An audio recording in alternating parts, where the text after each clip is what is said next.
Yang pertama, algoritma round robin. Pada penjadwalan ini, semua proses dianggap penting dan diberi jatah waktu pemakaian prosesor yang disebut kuantum. Di sini ada 3 proses. Proses P1 dengan burst time 15, proses P2 dengan burst time 4, proses P3 dengan burst time 6. Dengan masing-masing asumsi kuantum time-nya 5. Maka Gantt penjadwalan prosesnya adalah kita mulai dari P1 di menit ke-0 dan karena kuantum time-nya 5, maka selanjutnya kita ke menit ke-5.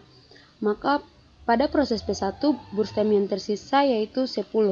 Kemudian kita lanjut pada proses P2. 5 ditambah dengan burst time dari P2 4 9. Kemudian kita lanjut pada proses P3 dengan burst time 6, tetapi kita hanya memakai 5 dan menyisakan 1. 9 tambah 5 sama dengan 14. Kemudian kita kembali lagi pada proses P1, 14 tambah 5 sama dengan 19. Dan di sini sisa burst time dari P1 tinggal 5.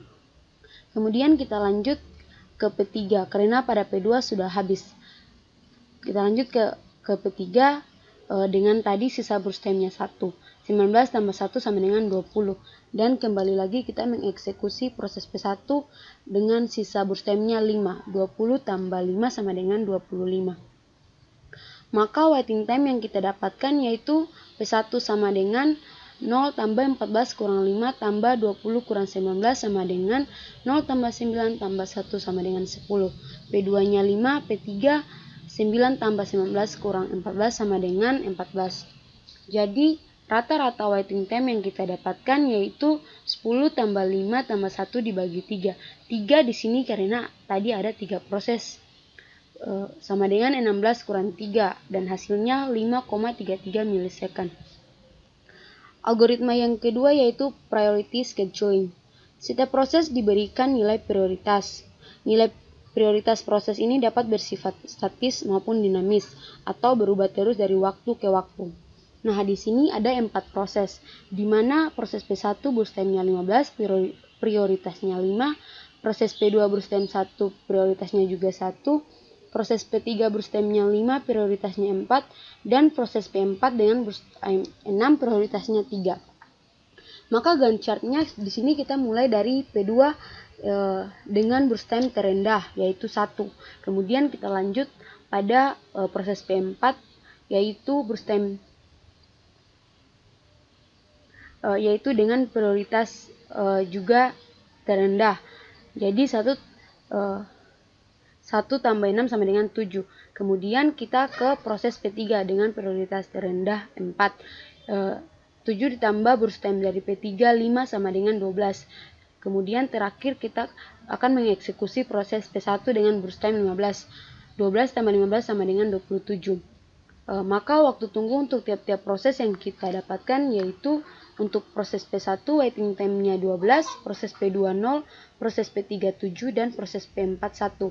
Sehingga rata-rata waiting time-nya adalah 5 milisecond. Yang berikut adalah algoritma guaranteed scheduling. Di sini ada 5 proses dengan proses A burst time 8, proses B burst time 2, proses C burst time 3, proses D burst time 5, dan proses E burst time-nya 7. Total waktu yang dibutuhkan untuk mengakses kelima user tersebut adalah 25. Sehingga diharapkan tiap user mendapatkan 25 dibagi 5 sama dengan 5. 25 adalah penjumlahan dari burst time-nya, sedangkan 5 adalah ada 5 proses. Pada kenyataannya mulai dari login hingga saat ini tiap-tiap user telah mendapatkan CPU seperti terlihat pada tabel. Dan rasio antara CPU yang diperoleh sampai saat ini aktual dengan CPU yang seharusnya diperoleh 5 milisecond dapat dicari dengan terlihat bahwa user A memiliki rasio 1,6, artinya A baru mendapatkan 8/5 dari jatah waktu yang seharusnya diterima. User B memiliki rasio 0,4, artinya B telah mendapatkan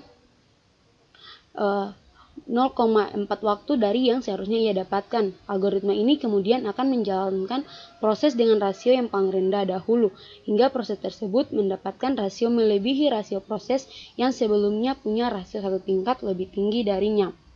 Nah, berikut kita masuk pada algoritma non-preemptive. Yang pertama, first in first out. Penjadwalan ini merupakan penjadwalan tidak berprioritas. Penjadwalan ini termasuk penjadwalan yang sederhana. Di sini ada 4 proses P1 berstem 25, proses P2 berstem 10, proses P3 berstemnya 4, dan proses P4 berstemnya 2. Misalkan urutan masuknya proses P1, P2, P3, dan P4, maka gancar untuk penjadwalannya adalah kita mulai dari P1 di menit ke-0 dan ke menit 25, ditambah dengan berstem dari P2 10.35. Kemudian ditambah juga dengan berstem dari P3 4, jadi 35 tambah 4 sama dengan 39. Dan terakhir dijumlahkan dengan berstem dari P4 yaitu 2, jadi 41. Di sini waiting time-nya kita dapatkan dari waktu eksekusi kurang waktu tiba. Maka waiting time-nya adalah P1 sama dengan 0, P2 sama dengan 25, P3 sama dengan 35, dan P4 sama dengan 39. Jadi rata-rata waiting time-nya adalah 24,75 milisecond. Algoritma yang kedua yaitu shortest job first. Pada penjadwalan ini, proses yang mempunyai burstem atau waktu running yang paling pendek akan dijadwalkan terlebih dahulu dan dieksekusi sampai selesai. Contohnya di sini proses P1 dengan arrival time 0. Walaupun burstemnya besar dari proses yang lain, tetapi di sini arrival time-nya yang paling terendah, maka kita mulai dari P1. Kemudian P4 dengan burstemnya terendah. Jadi 16 ditambah dengan burstem dari P1 burstem dari P4 1 sama dengan 17. Kemudian kita lanjut mengeksekusi proses P3 dengan burstemnya 2. Jadi 17 ditambah 2 sama dengan 19.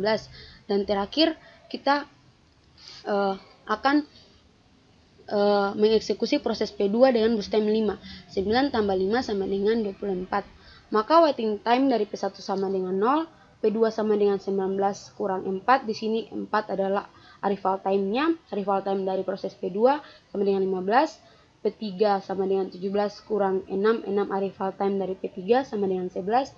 Dan P4 sama dengan 16 kurang 3 sama dengan 13 milisecond.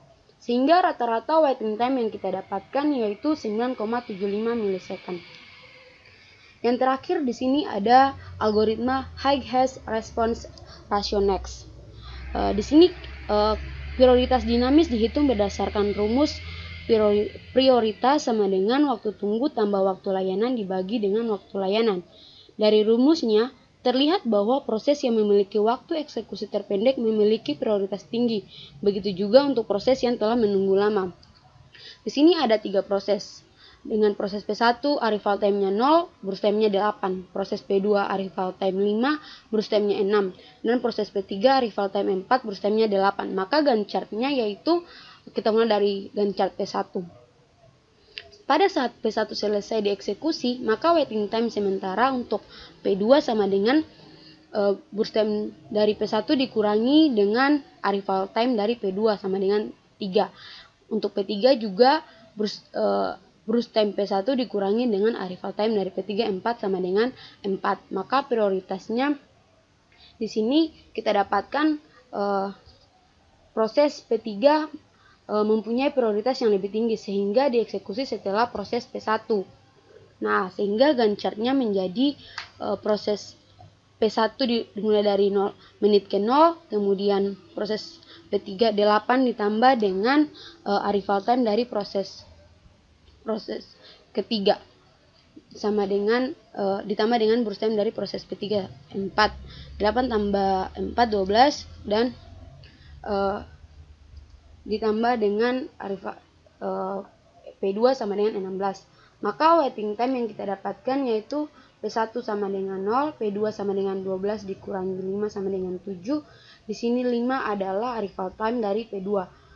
Dan P3 sama dengan 8 kurang 4 sama dengan 4. 8 kurang 4 itu juga arrival time dari P3. Jadi rata-rata waiting time yang kita dapatkan yaitu 3,66 milisecond. Oke, sekian dari penjelasan saya. Terima kasih.